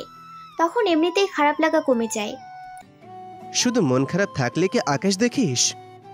না, তেমন না, সময় পেলেই দেখি। হোক তা রাতের তারায় ভরা আকাশ, কিংবা গোধূলি রাঙা সোনালি আকাশ, অথবা বিকেলের বৃষ্টি ঘেরা আকাশ। জানি না কেন এত ভালো লাগে, তবে অজানা কোনো কারণে খুব ভালো লাগে। এমনিতেও ভালো লাগার কোনো কারণ লাগে না। সত্যি ভালো লাগার কোনো কারণ লাগে না? উফু, আমার ক্ষেত্রে লাগে না। আমি মনে করি ভালো লাগা একটা ফিলিংস, অন্যরকম একটা কিছু। ভালো লাগার জন্য দীর্ঘ সময়ের জন্য প্রয়োজন হয় না। যে কোনো সময় যে কোনো কিছু ভালো লেগে যেতে পারে এক দেখায়। ভালো লাগার থেকেই ভালোবাসা জন্ম নেয় হয়তো। আচ্ছা, একটা সত্যি কথা বলবি? বলুন। তুই তো যথেষ্ট অ্যাডাল্ট, আমার চোখে চোখ রেখে বলবি। আশা করি সত্যি কথাটাই বলবি। আর তাছাড়া আমি তো তোর হাজবেন্ড, একটু ভেবে উত্তর দিবি। আচ্ছা। হৃদির সামনে দাঁড়ালো হৃদ। হৃদির চোখে চোখ রেখে বলল, তোর কি কখনো আমার প্রতি ভালো লাগা কাজ করেনি? আমি আর কিছুই শুনতে চাই না, শুধু হ্যাঁ নাকি না। হ্যাঁ। হৃদির মুখের দিকে তাকিয়ে মুচকি হাসল হৃদ, তবে হৃদিকে বুঝতে দিল না। তারপর হৃদির হাত ধরে বলল, চল লং ড্রাইভে যাই। সারা রাত ঢাকা শহর ঘুরে সকালে বাড়ি যাব। বাইক নিয়ে লং ড্রাইভ? কেন? যদি কোনো বিপদ হয়? আমি আছি তো বিপদের সাথে লড়াই করতে। তার দরকার নেই, রিস্ক নিয়ে লাভ নেই। যদি শত্রুরা অ্যাটাক করে? আরে বললাম তো কিছু হবে না। আমার উপর তোর বিশ্বাস নেই? আছে, কিন্তু কোনো কিন্তু টিন্তু না, চল। হৃদিকে নিয়ে বাইকে এসে বসলো হৃদ। তারপর হাই স্পিডে গাড়ি চালাতে লাগলো। ফাঁকা রাস্তায় বাতাসের সাথে তাল মিলিয়ে গাড়ি চালাচ্ছে হৃদ। হৃদি ভয় পেয়ে হৃদকে জড়িয়ে ধরে বসে বলল, কি করছেন কি? আস্তে চালান। তুই ভয় পাস না, তুই শুধু আমাকে ধরে বস। প্রায় 1 ঘন্টা পর একটা লেকের সামনে গাড়ি থামালো হৃদ। সম্ভবত লেকটি শহর থেকে একটু দূরে, নির্জন জায়গায়। গভীর রাত, অথচ অন্ধকারের ছাপ মাত্র নেই। চিচি পোকাগুলো নদীর ঠিক মাঝ বরাবর জ্বলছে। চিচি পোকাগুলো দেখেই লেকের দিকে এগিয়ে যেতে লাগলো হৃদি। পোকাগুলো ধরার চেষ্টা করে হৃদি বলল, আমাদের শহরে যে এরকম দৃশ্য দেখবো ভাবতে পারিনি। চারিদিকে তো খালি দালান কোঠা। আমি ভাবিনি, হঠাৎ করে চোখে পড়লো তাই গাড়ি থামালাম। প্রকৃতির কি অপার সৌন্দর্য। আমি কিন্তু আরেকদিন এই দৃশ্য দেখেছিলাম। কি বলছিস? কবে? যেদিন আমাদের বিয়ে হলো সেই দিন রাতে। বৃষ্টির পর কুড়ে ঘর থেকে বের হয়েছিলাম একটু, তখন দেখেছি।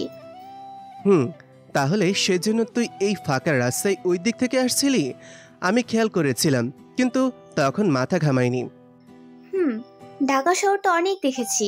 ঢাকা শহরে প্রায় সবই আমাদের দেখা। বের যখন হয়েছি, চলুন শহর ছেড়ে একটু গ্রামের দিকে যাই। সকালের দিকে ফিরে আসবো। গ্রামের সকাল দেখার মজাই আলাদা। ওকে, জো হুকুম মহারানী। হৃদের কথায় হেসে দিল রিধি। তারপর বাইকে করে নতুন দিগন্তে পাড়ি দেওয়ার যাত্রা শুরু করলো। দুজন মানবী নিশাচরের মতো প্রকৃতি উদযাপনে ব্যস্ত হয়ে পড়ল, বেঁধে পড়ল প্রকৃতির অদৃশ্য মায়াজালে। বেলা 9টা। চৌধুরী বাড়িতে প্রবেশ করলো রিধি আর হৃদ। ভয়ে হাত পা থরথর করে কাঁপছে রিধির। অপরাধীদের সামনেও এত ভয় কখনো পায়নি রিধি। না জানি আজ বড় আপু কী করবে। বারবার দোয়া দুরুদ পাঠ করছে সে, আর হৃদের পেছনে লুকিয়ে পড়ছে। কিন্তু হৃদের তো ভয়ের বালাই নেই, সে স্বাভাবিক। উল্টে হৃদির এমন বিহেভ দেখে একটু বিরক্ত হলো সে। হৃদির দিকে তাকিয়ে বলল, এমন করছিস কেন? হৃদি ঢোক গিলে বলল, বড় আব্বু যদি কিছু বলে? কিছু বলবে না। আর তাছাড়া তুই কোনো পরপুরুষের সাথে যাসনি, তোর হাজবেন্ডের সাথে গিয়েছিস। কিন্তু বড় আব্বু তো এসব মানবে না। হৃদ তখন চোখের পলক ফেলে হৃদিকে আশ্বস্ত করলো যে কিছু হবে না, আমি আছি তো। এবার খানিক ভয় কমল হৃদির। বসার ঘরে বসে আছে চৌধুরী বাড়ির সকলেই। হৃদ ড্রয়িং রুমের প্রবেশ করতে হুঙ্কার ছাড়লেন ইশতিয়াক চৌধুরী। হৃদের দিকে আঙুল উঁচিয়ে রাগান্বিত স্বরে বলেন, তুমি কোন সাহসে কাল রিদিকে নিয়ে পালিয়ে গেছো? হৃদ পকেটে হাত গুঁজে সোজা হয়ে দাঁড়িয়ে বলল, আব্বু, সারা রাত অনেক ঘুরেছি, শরীরটা অনেক দুর্বল, একটু ঘুমানোর দরকার। এসব নিয়ে পরে কথা বলি। অসভ্য ছেলে, বাবার মুখের উপর কথা, লজ্জা হওয়া উচিত তোমার। আবার আমার বাড়ির মেয়ে নিয়ে পালিয়ে গেছো, ভাবতেও অবাক লাগছে আমার। আহ বাবা, তুমি এমনভাবে বলছো যেন আমি কোনো পর নারীকে নিয়ে পালিয়ে গেছি। আমি তো আমার 3 কবুল বলে হওয়া বউকে নিয়ে গেছি।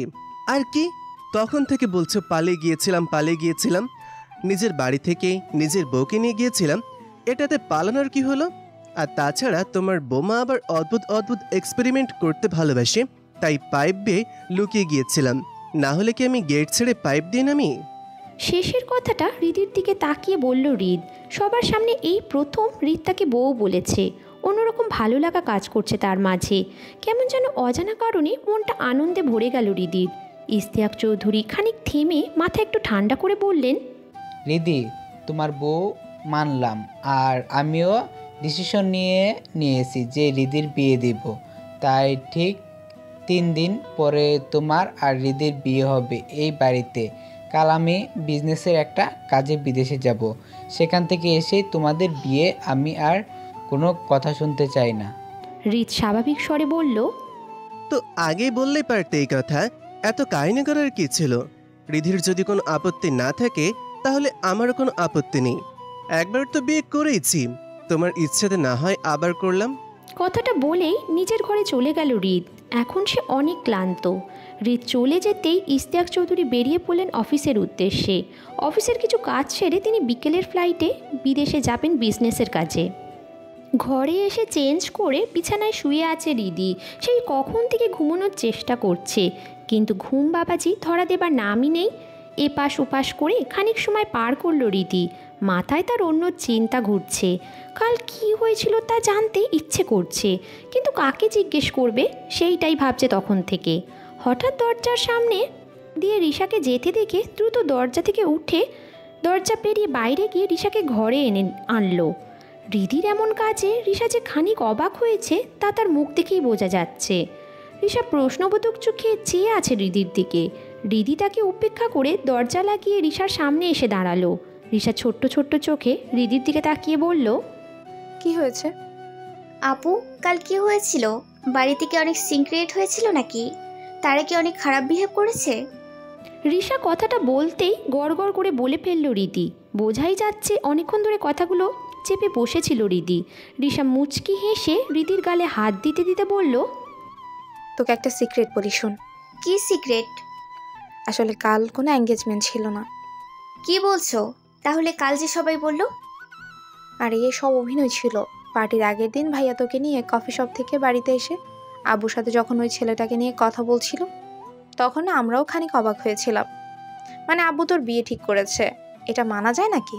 আর ভাইয়া তোদের বিয়ে নিয়ে এখন যথেষ্ট কনসার্ন হয়েছে, সেটা ভাইয়াকে দেখলেই বোঝা যায়। এই পরিস্থিতিতে আব্বুর এমন ডিসিপশনে বাড়ির সবাই তো রেগে গিয়েছিল। তারপর আব্বু আমাদের আলাদা করে ডেকে নিয়ে বলল যে সে সব কিছুই অভিনয় করছেন। কাল আজাদ খানের সাথে একটা বিজনেস ডিল কমপ্লিট হয়েছে, তাই আব্বু পার্টির আয়োজন করেছিল মেনলি। আর আজাদ খানের ছেলে নিবির খান কোইন্সিডেন্টলি তোকে আগে থেকেই চিনত। তোদের বাড়ির শপিং মলেই, তোদের নাকি অলরেডি শপিং মলেই দেখা হয়েছিল, তাই আব্বু সবার সাথে মিলে এই নাটকটা করে। তো এত নাটক করার কারণ? কারণটা হলো ভাইয়া। আমরা সবাই জানি ভাইয়া এমনি এমনি কখনোই বলবে না যে সে তোদের বিয়েটা মেনে নিয়েছে কিনা। অ্যাকচুয়ালি ভাইয়াকে তোদের বিয়েটা মেনে নেওয়ানোটাই আব্বুর মেন মোটিভ ছিল। রিধি মাথায় হাত দিয়ে বলল, কি? লাইক সিরিয়াসলি আপু? আমি তো ভাবতেই পারছি না এসব নাটক ছিল। তোমরা এত নিখুঁত অভিনয় করছো, আসলেই তোমরা অস্কার পাওয়ার মতো অভিনয় করেছো। রিশা অসহায়ের মতো মুখ করে বলল, কিন্তু দুঃখজনক ব্যাপার হলো অস্কারটা পাবো না। সে যাই বলো আপু, বড় আব্বুর মাথায় যে এত কিছু ঘুরে আগে তা বুঝতেই পারিনি। তাই তো বলি, আমার ভাইয়ার মাথায় এত শয়তানি বুদ্ধি কিলবিল করে কেন? রিশা সরু চোখে চেয়ে বলল, তুই কি আব্বুর প্রশংসা করলি নাকি অপমান করলি? ধুর, কি বলো? আমি কেন বড় আব্বুকে অপমান করব? আসলে বড় আব্বুর মাথার বুদ্ধিগুলো সিআইডি ইন্সপেক্টর রিশাদ চৌধুরী হৃদের মাথার শয়তানি বুদ্ধি হিসেবে ট্রান্সলেট হয়ে গেছে। বোঝোই তো, জিনগত ডিএনএর ব্যাপার স্যাপার পরিবর্তন হয়ে গেছে।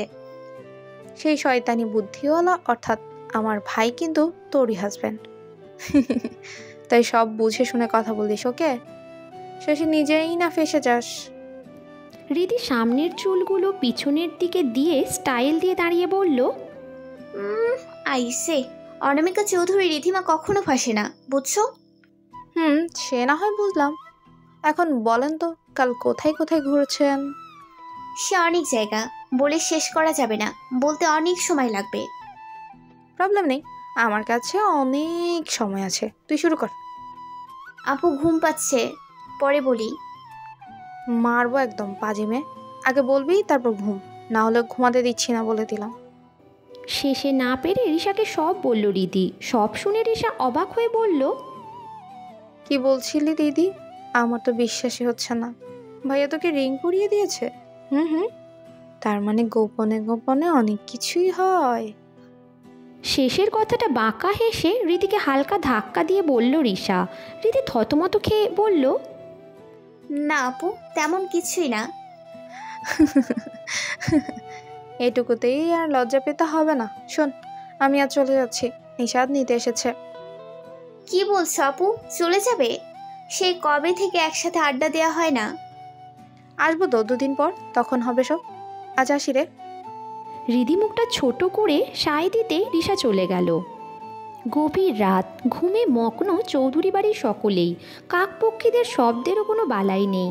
কংক্রিটের শহরে পাকপাকালির কলকল ধ্বনি শুনতে পাওয়া নেহাতি ভাগ্যের বিষয়। তবে গভীর রাত কিংবা আড়ারাতি যন্ত্রে চালিত কলকারখানা অথবা গাড়ির হর্ন বাজার আওয়াজ টের পাওয়া যাবে, তা নিয়ে কোনো অনিশ্চয়তা নেই বললেই চলে। রাত তখন গভীর। এমন সময় হুট করে ঘুম ভেঙে গেল রিধির। শ্বাস প্রশ্বাস বন্ধ হয়ে আসছে তার। হাত পা থরথর করে কাঁপছে তো কাঁপছেই। হার্টবিট সাধারণের তুলনায় দ্বিগুণ বেড়ে গেছে। মাথা ভন ভন করে ঘুরছে। সারাদিন ঘুমানোর ফলে রাতে ঘুম আসছিল না হৃদের। তাই সে কখন থেকে ছাদে বসেছিল। সেই মাত্রই ছাদের সিঁড়ি বেয়ে নিচে নামতেই হৃদির ঘর থেকে হৃদির চিৎকার শুনতে পেল। দ্রুত পায়ে হৃদির ঘরে ঢুকে ঘরের বাতি জ্বালিয়ে দিল। এসি চলছে, তবুও ঘেমে একাকার হৃদি। হৃদির এমন অবস্থা দেখে দ্রুত বেড সাইডের টেবিল থেকে পানি দিয়ে হৃদিকে খাইয়ে দিল হৃদ। তারপর সারা মুখে হালকা করে পানি ছিটিয়ে দিয়ে মুখ মুছিয়ে দিল। এসির পাওয়ার বাড়িয়ে দিল। মিনিট 15 পর স্থির হলো রিধি, তবে হাত পা এখনও কাঁপছে। রিধিকে তুলে বালিশে দিয়ে রিধিকে বেডের সাথে হেলান দিয়ে বসালো হৃদ। রিধির 2 গালে হাত দিয়ে বলল, এখন কেমন লাগছে? উত্তর দিল না রিধি। কি হয়েছে? এখনো শরীর খারাপ? ডাক্তার ডাকবো? হৃদের কথা শেষ হতেই হৃদকে জড়িয়ে ধরে কেঁদে দিল রিধি। রিধির হঠাৎ জড়িয়ে ধরায় খানিক অবাক হলো হৃদ। তার মধ্যে আবার বাচ্চাদের মতন কান্না করছে রিধি। আগে কখনো এইভাবে কান্না করেনি রিধি। রিধি তো যথেষ্ট ম্যাচিওর, তাহলে কি এমন হয়েছে যে রিধি এমন করে কাঁদছে? খানিক সময় নিয়ে হৃদির মাথায় হাত বুলিয়ে দিতে দিতে হৃদ বলল, আচ্ছা, কি হয়েছে না বললে বুঝবো কিভাবে বলতো? আমি তো আছি তোর সাথে। কি হয়েছে? রিদি কাঁপা কাঁপা স্বরে বলল, আমি স্বপ্নে দেখলাম মা মারা গেছে। মানে? স্বপ্নে দেখলাম মা মারা গেছে আর আমি পাগলের মতো কান্না করছি। আমাদের বাড়ির গার্ডেনে কবর খোঁড়া হচ্ছে মায়ের জন্য। মাকে যখন কবর দিতে যাবে তখন আমি মায়ের আগে কবরে গিয়ে শুয়ে পড়ি আর বলতে থাকি, আমি মায়ের সাথে যাব, আমাকে মায়ের সাথে কবর দিয়ে দাও। কিন্তু কেউ আমার কথা শুনছে না। সবাই আমাকে ধরে জোর করে কোথায় যেন নিয়ে গেল আর আমি সেখানকার অন্ধকারের মধ্যে তলিয়ে যাচ্ছিলাম। সবাই আমাকে বাঁচানোর চেষ্টা করছে কিন্তু কেউ পারছে না। আরে পাগলি, এটা তো স্বপ্ন। স্বপ্ন কখনো সত্যি হয় না। তবু আমার মনটা কেমন যেন কু ডাকছে। আচ্ছা, আমাদের পরিবারের ক্ষতি করবে না তো কেউ? আচ্ছা, আমি আছি তো নাকি? তুই এত চিন্তা করিস না।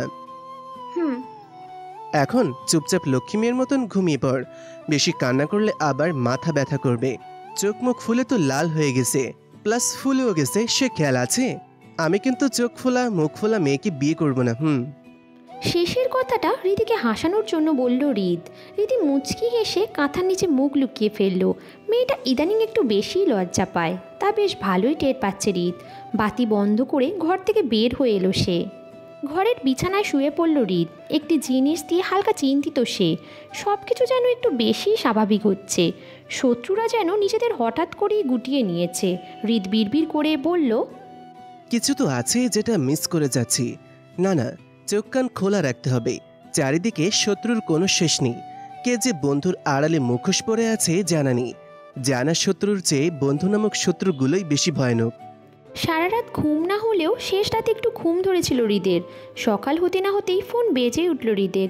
ঘুম ঘুম হাতে কোনো রকমে ফোনটা রিসিভ করে কানে ধরল Hrid. CID inspector Rishad Chowdhury speaking. কে বলছেন? অপর পাশ থেকে আতঙ্কিত বিধ্বস্ত এক স্বর ভেসে এলো। Sir please help me. আমি খুব বিপদে পড়ে আপনাকে ফোন করেছি। প্লিজ আমাকে রেস্কিউ করে নিন, না হলেও ওরা আমাকে বাঁচতে দেবে না। Hey, listen to me. Who are you? Where are you from? Hello, আপনি কি শুনতে পাচ্ছেন আমাকে? হ্যালো? না, এবারে অপর পাশ থেকে কোনো উত্তর এলো না। হৃদ সময় নষ্ট না করে বিছানা থেকে উঠে দ্রুত রেডি হয়ে নিল। তারপর ঘর থেকে বের হয়ে যেতে যেতে জাবিদকে কল করে নাম্বারটা সেন্ড করে লোকেশন পাঠাতে বলল। নিচ থেকে ওপরে আসছিল রিদি। হৃদকে হন্ততন্ত হয়ে বের হতে দেখে হৃদের সামনে গিয়ে বলল, কি হয়েছে? Any problem? একটা আননোন নাম্বার থেকে কল এসেছিল। একটা মেয়ে কল করে বলল সে বিপদে পড়েছে, ইমিডিয়েটলি যেতে হবে। ওকে, আমিও রেডি হয়ে আসছি। অনিমা চৌধুরী তখন পেছন থেকে বলল, তোমার আজকে যাওয়া হচ্ছে না রিধি। আজ বাদে কাল তোমার আর হৃদের বিয়ে, এমনিতেই সময় কম। একটু পর আমাদের সাথে শপিং করতে যাবে তুমি। হৃদকে তো মানা করলেও কাজ হবে না। তার মধ্যে তুমিও যদি না থাকো তাহলে শপিং করতে যাওয়ার কোনো মানেই হয় না। রিধি তখন ব্যস্ত সুরে বলল, মা, আমার কাছে আমার কাজ আগে। সরি টু সে, আমাকে যেতে হবে। অনিমা চৌধুরী তখন খানিক রেগে বললেন, তোমার বড় আব্বু জানলে রাগ করবে। যা ইচ্ছা করো তোমরা, আমাদের কথার তো কোনো দামই নেই। কথাটা বলেই নিজের ঘরের দিকে চলে গেলেন অয়না চৌধুরী। হৃদি তখন অসহায় মুখ করে হৃদের দিকে তাকালো। হৃদ চোখ বন্ধ করে আশ্বস্ত করে বলল, নো প্রবলেম হৃদি, তুই শপিংয়ে চলে যা। তেমন ডেঞ্জারাস কিছু না, আমি আসছি। বেলা 12টায় ইমিগ্রেশন রুমে বসে আছে হৃদ। রাগে তার শরীর রি রি করছে, মাথা গরম হয়ে আসছে। তার সামনে জড়সড় হয়ে বসে আছে একটি মেয়ে। দেখেই বোঝা যাচ্ছে একবেলা খেতে পেরে আর একবেলা পায় না। টেবিলের উপর হাত দিয়ে থাপ্পড় দিয়ে রাগী সুরে হৃদ বলল, এই মেয়ে, শেষবারের মতন জিজ্ঞেস করছি, সত্যি করে বলো কেন মিথ্যা কথা বলে ফোন করেছো আমাকে? মেয়েটি থর থর করে কাঁপতে কাঁপতে বলল, আমারে মাফ কইরা দেন স্যার। আমি বস্তিতে থাকি। একজন স্যার আইসা কইল আপনার নাম্বারে ফোন দিয়া ওই কথাগুলো কইলে আমারে খাইতে দিব। 2 দিন ধরে খাই না স্যার। পেটের যন্ত্রণা সইতে না পাইরা এমন করছি। মাফ কইরা দেন। কথাগুলো বলেই ঝরঝর করে কেঁদে দিল মেয়েটি। হৃদ উঠে চলে এলো। গম্ভীর মুখে হৃদ জাবিদকে বলল, জাবিদ, মেয়েটার জন্য কিছু খাওয়ার ব্যবস্থা করো, দেন ওকে সেফলি ওর বাসায় পৌঁছে দিবে। Got it? Okay sir. Immigration room থেকে বের হয়ে সোজা আকরাম হাসানের কেবিনে ঢুকলো হৃদ। সোজা গিয়ে আকরাম হাসানের সামনে বসে বলল, স্যার, আই থিঙ্ক মেয়েটাকে জাস্ট ইউজ করা হয়েছে মাত্র, ওদের মোটিভ অন্য কিছু। তুমি শিওর হৃদ? মেয়েটার কোনো দোষ নেই? অনেক দিনের এক্সপিরিয়েন্স, তা কখনো ভুল হতে পারে না। মেয়েটার চোখ মুখ দেখেই বোঝা যাচ্ছে মেয়েটা পরিস্থিতির শিকার। তোমার আইকিউ সেন্স অনেক গভীর, তোমার অনুমান কখনো ভুল হয় না। তো তোমার কি মনে হয় কে আর কেন করছে এসব? স্যার, আমার যতদূর মনে হয় এর সাথে আকিব মির্জা যার সাথে ডিল করেছিল তার কোনো না কোনো কানেকশন আছে। কি বললে? কিন্তু সে যে এই দেশে এসেছে তেমন তো কোনো ইনফরমেশন পাইনি। কিন্তু আমি পেয়েছি। সে গতকাল সন্ধ্যায় বাংলাদেশে ল্যান্ড করেছে 6টার ফ্লাইটে। সে লন্ডন থেকে ঢাকা শাহজালাল বিমানবন্দরে ল্যান্ড করেছিল, যদিও তার মেইন পরিচয় আমার কাছে এখনো পৌঁছায়নি। হৃদের কথা শেষ হতেই ফোন বেজে উঠল হৃদের। ফোন রিসিভ করতেই ফোনের অপর পাশ থেকে চৌধুরী বাড়ির সিকিউরিটি বলল। আর বলতে পারল না সিকিউরিটি। দূর থেকে একটি বুলেট ঝাঁঝরা করে দিল লোকটির বুক। লোকটি লুটিয়ে পড়ল মাটিতে। পরনের মোটা শক্ত খাকি পোশাকটা পেরিয়ে রক্ত গল গল করে বের হতে লাগলো। নিমিষেই দুনিয়ার মায়া ত্যাগ করলো লোকটি। ফোনের অপর পাশ থেকে ক্রমাগত সিকিউরিটিকে ডেকে চলছে হৃদ। শেষে কোনো সারা শব্দ না পেয়ে বেরিয়ে পড়ল বাড়ির উদ্দেশ্যে। আকরাম হাসান পেছন থেকে বলল, এনিথিং রং হৃদ? জি স্যার, আই গেস বাড়িতে কিছু হয়েছে, আমি আসছি, আসসালামু আলাইকুম। জবাবের অপেক্ষা করল না হৃদ। দ্রুত পায়ে এগিয়ে গেল। তার মন বলছে বাড়ির খারাপ কিছু হচ্ছে। বাড়ির গেটের সামনে আসতেই থমকে গেল হৃদ। বাড়ির গেটটা আজ কোনো তালা নেই। গেটটা খোলা অবস্থায় ভেঙে পড়ে আছে। গাড়ি থেকে সাইডে পার্ক করতেই গেটের কাছে সিকিউরিটির লাশ দেখতে পেল হৃদ। দৌড়ে গিয়ে সিকিউরিটি কয়েকবার ডাকলো, কিন্তু কাজ হলো না, কারণ তিনি ইতিমধ্যেই দুনিয়ার মায়া ত্যাগ করেছেন। এরই মধ্যে জাবিদও এসে পৌঁছালো। হৃদের কাঁধে হাত দিয়ে বলল, স্যার উঠে আসুন, ভিতরে যেতে হবে, আমি অ্যাম্বুলেন্স কল করে দিয়েছি। হন্ততন্ত হয়ে হৃদ বাড়ির ভিতরে প্রবেশ করলো। বাড়ির প্রবেশদ্বার ভেঙে পড়ে আছে। বাড়িতে ঢুকতেই ধক করে উঠল হৃদের বুক। বাড়িতে শুনশান নীরবতা, কোথাও কোনো সারা শব্দ নেই। আনন্দ আহ্লাদের ঘেরা চৌধুরী বাড়ি আজ নিস্তব্ধ পাতালপুরীর রূপ নিয়েছে। বাড়িতে ঢুকতেই কয়েকবার মা, ছোট মা বলে ডাকলো হৃদ। কোনো উত্তর এলো না। হঠাৎই হৃদের চোখে খাবার টেবিলের দিকে যেতেই নিজের মাকে পড়ে থাকতে দেখলো হৃদ। দ্রুত গিয়ে মায়ের মাথাটা নিজের কোলে তুলে নিল হৃদ। বাম হাতে জঘন্যভাবে ব্যথা পেয়েছে ইরিনা চৌধুরী। হাতে ভারী কিছু দিয়ে আঘাত করা হয়েছে, হয়তো কাঁচ জাতীয় কিছু। হাতের বিভিন্ন জায়গায় কাঁচের টুকরো লেগে আছে। পেটে গুলি লাগারও চিহ্ন। ইরিনা চৌধুরীকে কোলে নিতেই ব্যথায় শিউরে উঠলেন তিনি। কোনো রকমে কিছু বলার চেষ্টা করেছেন তিনি, কিন্তু তা হৃদের কান অবধি পৌঁছালো না। হৃদ বারবার মা মা বলে এটা ওটা জিজ্ঞাসা করল, কিন্তু উত্তর দিতে পারল না ইরিনা চৌধুরী। অজ্ঞান হয়ে গেলেন তিনি। তখনই বাড়ির সিঁড়ির কাছ থেকে জাবিদের ডাক শুনতে পেল হৃদ। মাকে রেখে এগিয়ে যেতেই আর এক ধাক্কা। এবার যেন মাথাটাও ঘুরে উঠল তার। কোনো রকমে থেমে থেমে সিঁড়ির কাছে গিয়ে অনিমা চৌধুরীকে দেখতে পেল হৃদ। রক্তে বর্ণিল রূপ ধারণ করেছে অনিমা চৌধুরীর দেহখানি। ঠোঁট কেটে রক্ত বের হচ্ছে। দেখে বোঝাই যাচ্ছে কেউ নিষ্ঠুরভাবে থাপ্পড় মেরেছে। গলা চেপে ধরার দাগও স্পষ্ট। দুই হাতে রশি দিয়ে বেঁধে রাখার দাগ, বুকের পাশে গুলি লাগারও দাগ। মাথা কাজ করা বন্ধ করে দিল হৃদের। কোনো দিকে যাবে, কি করবে কিছুই যেন মাথায় ঢুকছে না তার। তখনই শোনা গেল জাবিদের থমথমে স্বর, স্যার, ম্যামের পালস রেট খুব কম, ইমিডিয়েটলি হসপিটালে পাঠাতে হবে। কোনো উত্তর দিল না হৃদ। সে যেন পাথরে পরিণত হয়েছে। কোনো আওয়াজ যেন পৌঁছাচ্ছে না তার মধ্যে। তখনই বাইরে থেকে অ্যাম্বুলেন্সের আওয়াজ শোনা গেল। হুড়মুড় করে কিছু লোক ভিতরে প্রবেশ করলো। হৃদকে জোর করে সরিয়ে দিল হসপিটালের এমার্জেন্সি স্টাফের লোকজন। শুভ্র সাদা চাদরে মুড়িয়ে রক্তে রঞ্জিত দেহখানি নিয়ে তারা ছুট লাগালো হসপিটালের দিকে। দ্রুত পায়ে উপরে উঠে গেল হৃদ। বাড়ির সব জিনিস লণ্ডভণ্ড হয়ে পড়ে আছে। এ ঘর ও ঘর করে এক এক করে সব ঘর দেখতে লাগলো জাবিদ আর হৃদ। যখনই সিঁড়ি বেয়ে নিচের দিকে আসবে হৃদ, তখনই শুনতে পেল কেউ নিথরভাবে ভাইয়া ভাইয়া বলে ডাকছে। পিছনে তাকাতেই বারান্দার কাছে নীতিকে পড়ে থাকতে দেখলো হৃদ। কাঁধের এক পাশে কাটার দাগ নীতির, শরীরে অজস্র অগণিত ছোট ছোট কাটার দাগ, যেগুলো ইতিমধ্যেই শুকিয়ে রক্ত জমাট বেঁধেছে প্রায়। পেটের কাছে চাকু ঢোকানোর চিহ্ন। ছোট্ট মেয়েটাকেও ছাড়েনি মানুষরূপী নরপশিগুলো। নীতির রক্তে ভেসে যাচ্ছে বারান্দা। দ্রুত নীতিকে কোলে তুলে নিল হৃদ।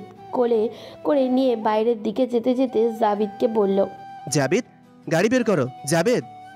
তখনই বাড়িতে প্রবেশ করলো আবির। মাত্রই মেডিকেল থেকে বাড়িতে এসেছে সে। হৃদের কোলে নীতির দেহখানি দেখে দৌড়ে হৃদের কাছে এসে নীতিকে ছুঁয়ে বলল, ভাইয়া, নীতির কি হয়েছে? ও এভাবে আসে কেন ভাইয়া? কথা বলছো না কেন তুমি? শুনতে পাচ্ছ তুমি আমার কথা? এই কথা বলেই ঝরঝর করে কেঁদে দিল আবির।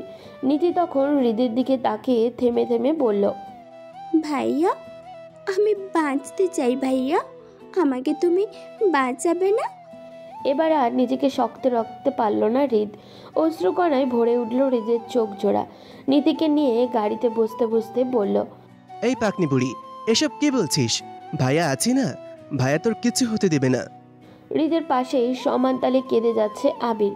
সামনে জাবিদও বাদ নেই। সে এক হাতে ড্রাইভ করছে আর অন্য হাতে চোখের পানি মুছে ফেলছে।